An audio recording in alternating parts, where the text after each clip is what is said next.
Welcome আমার day 3 beauty ব্লগে। আজকে ব্লগটা শুরু করছি আমার একজন লাইফের স্পেশাল পার্সনকে নিয়ে। চলো দেখতে থাকো। যা শুরু করি এই মানুষটার ব্লেসিংস নিয়ে শুরু করি। চলো আজকেও দিনটা শুরু করছি এই মানুষটার ব্লেসিংস নিয়ে। মানুষেরই হেয়ার নিয়ে একটা মেইন সমস্যা যে হেয়ার ফল আর ড্যান্ড্রফ। তো হেয়ার ফল আর ড্যান্ড্রফ কন্ট্রোল করতে গেলে তো তোমাদের অ্যান্টি ড্যান্ড্রফ ট্রিটমেন্ট করাতেই হবে।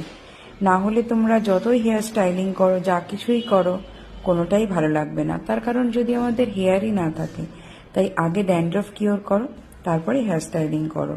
সেই জন্যই তোমাদের সাথে শেয়ার করছি যে যদি ড্যান্ড্রফ হয়, অনেকেই আছে ড্যান্ড্রফ আছে ঠিক আছে কমছে না রেখে দিয়েছি, কিন্তু এই ভুলটা করো না। তার কারণ যখন আমাদের স্ক্যাল্পে ড্যান্ড্রফ হয়, সেই ড্যান্ড্রফের কারণে কিন্তু আমাদের আইব্রোজেরও হেয়ার লস হয়ে যায়, ফেসে পিম্পলস এসে যায়। সেই জন্য ড্যান্ড্রফ কিওর করা ভীষণভাবে দরকার।